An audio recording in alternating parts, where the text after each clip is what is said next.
Yeah, what's going on? Oh, good. How are you? I'm doing good. Dope. Well, thank you for getting a little bit of time for me today. Of course, thank you. My name is Lady. You're here with Coogradio. And first, I want to give you your flowers for releasing your third album, Alone in a Crowd, back in September. Congrats on that. You. Appreciate it. I was listening to it, and something that stood out to me was the sound and genre range with one whole album, with it still being cohesive, along with your songwriting topics that you mentioned: friends, love, and of course loneliness. Talk to me about the headspace and process of making that album. So for that album, I made about maybe 8 or 9 different versions of it. So it started out with a completely different track list. Started out a bit darker, a bit more lonely, and I kind of had just done a breakup album before that, so I didn't really want to make it too dark.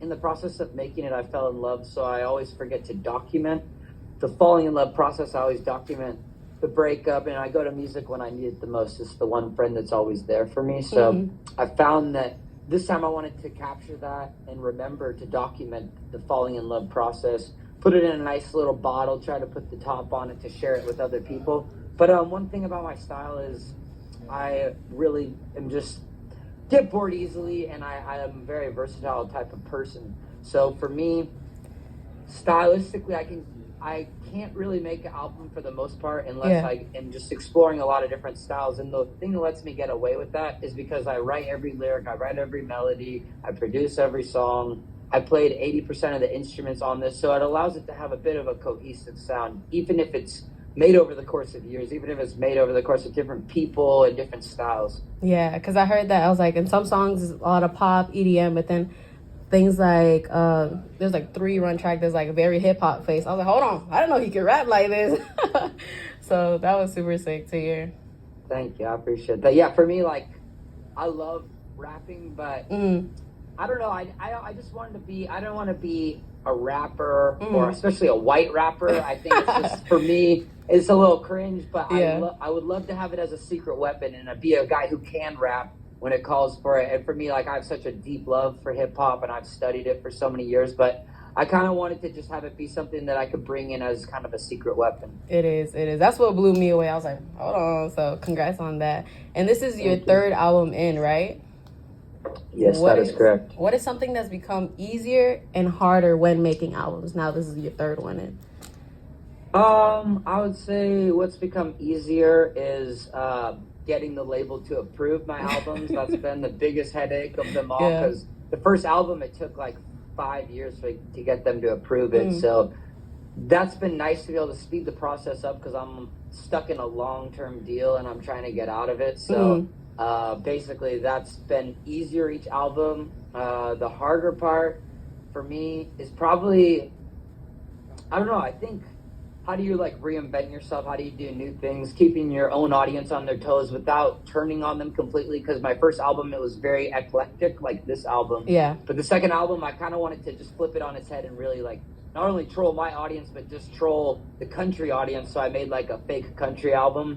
But that was kind of made my own fans kind of confused and turn on me a little bit. But ultimately for me, I thought that was the most interesting way to keep people guessing, because it's the last thing anyone would have expected after looking the way I did and making the music the way I did. So for me, I always just want to keep people on their toes and never be put into a box. That was the reason why I made the Oliver Tree project. So I always want to keep reinventing myself. And I imagine 3 albums is what? I mean, of course, life gives you something to talk about, but it's okay, I already kind of did this sound, I already kind of did this. It's it's getting harder. So that's super sick. And when I think of Oliver Tree, I think big, crazy music videos. And you said you direct all of them, right? Yeah, I direct all of them, write all of them, and I also produce all of them. Why is that so important to you? When in the world there's so many great music video directors, why is that so important to you to still direct your own music videos? For me, I'm a storyteller. That's the same reason why I write my own lyrics, because I want it to be authentic to me. I want it to be my story. I don't want to go out there and present myself as something I'm not, or tell a story that I don't know. To make the real authentic connection with people, it has to be real. And so coming from my imagination, coming from my mind, there's only one person who's just exactly like me. Sure, I'm not truly unique. We have a couple basic emotions. We get happy, we get sad, we get mad, we go to the bathroom, we have sex. It's not that complicated. Right. But in the timeline of humanity, the exact moment that I've been alive and what makes me a unique person is all these things I've done. And music videos have been a really special thing for me because I've put together every component of my life. So storytelling, music, everything I've done in that, from producing music, writing lyrics, blah, blah, blah. Then I have everything from designing wardrobe. I make all the outfits, doing stunts because I grew up being a professional scooter rider. I have a big background in action sports. Being able to do choreography, mixing together so many different components of what makes me, and piecing into one little package, putting a little bow on it and presenting it to people. And for me, that's the reason why I probably do make music, because I get to make these crazy music videos. So it keeps it fun and interesting for me. Otherwise, I'm not sure I'd be doing music. I'd probably be more just focused on filmmaking. So yeah. And no, it's like every time you look at it, it's like it keeps you on your toes almost, because like, what am I looking at? But it's still like very eye-catching. You got moments. Also, like, I don't know, I noticed it's like you very like emphasize your mouth a lot when it comes to like saying lyrics.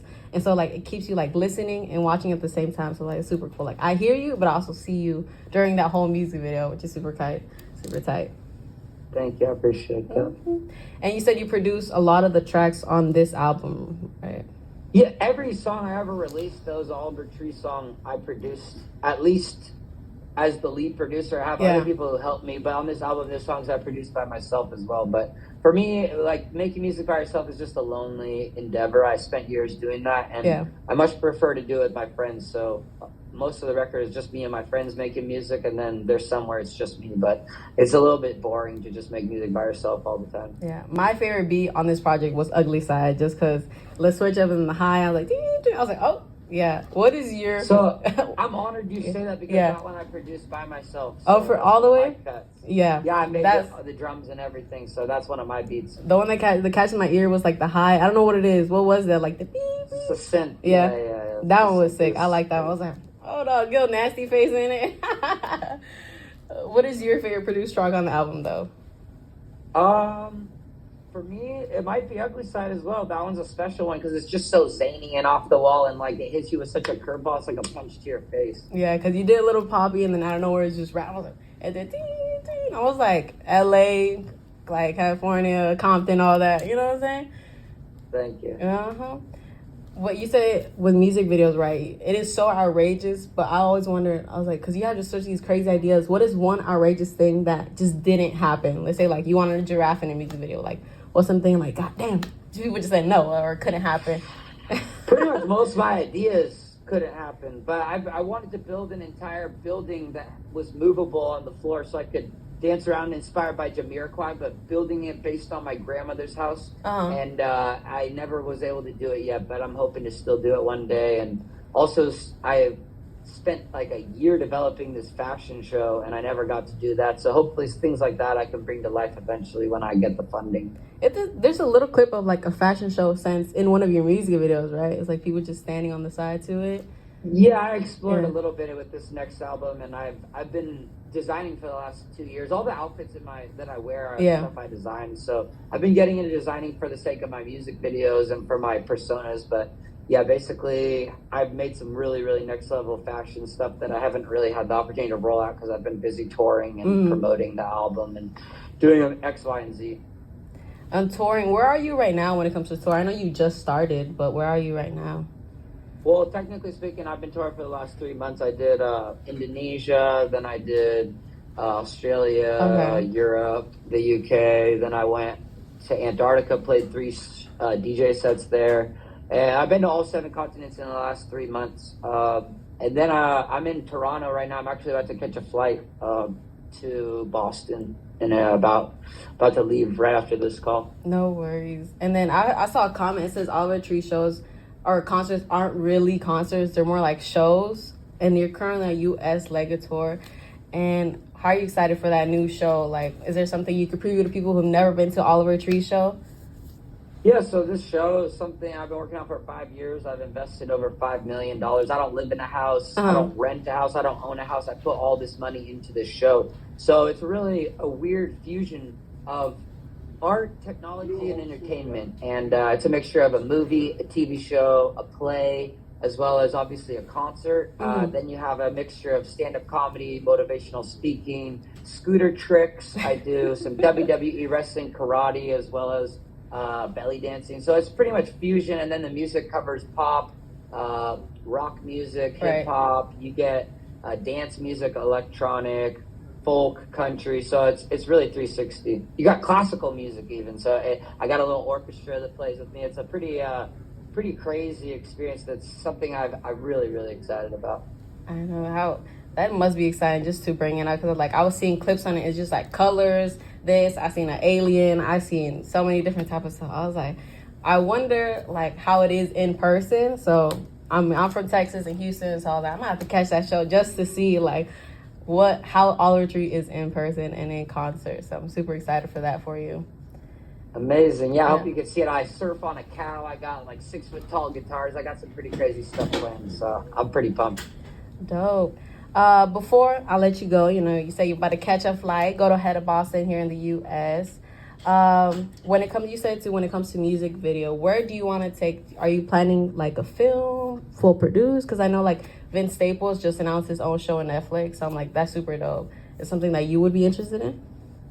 Yeah, I've written 4 feature films, and I really dream to just write and direct and be more behind the camera moving forward. But right now, I'm kind of satisfying that filmmaker need by making this live concert. I wrote a 40-page screenplay for it, so I've been able to make some weird bizarro type film with my live show. But ultimately, it's all kind of my film school, preparing myself to make feature films. And yeah, it's something that's my plan down the line. But right now, you got to kind of know when to stick with something and when to know when to jump ship. And I've worked 25 years of my life on this music thing, so I'm trying to really let it finally become something that is, because even this tour, it's like, even though it costs money to go to the shows, I break even if I'm even lucky. So it's like, I still consider this a charity show, but ultimately, like, it's something where it's around the corner of being able to be something that can actually be profitable. But I always just want to make the show crazier and better, and so I'm always losing money on this thing. But it's a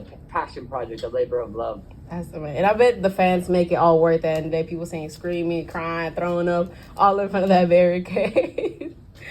100%. All right. Well, thank you, Oliver, for your time today. I hope that tour treats you well, people, fans, everything.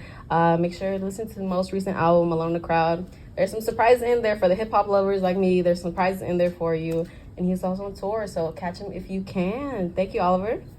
Peace. Thank you. Have a great day. You too.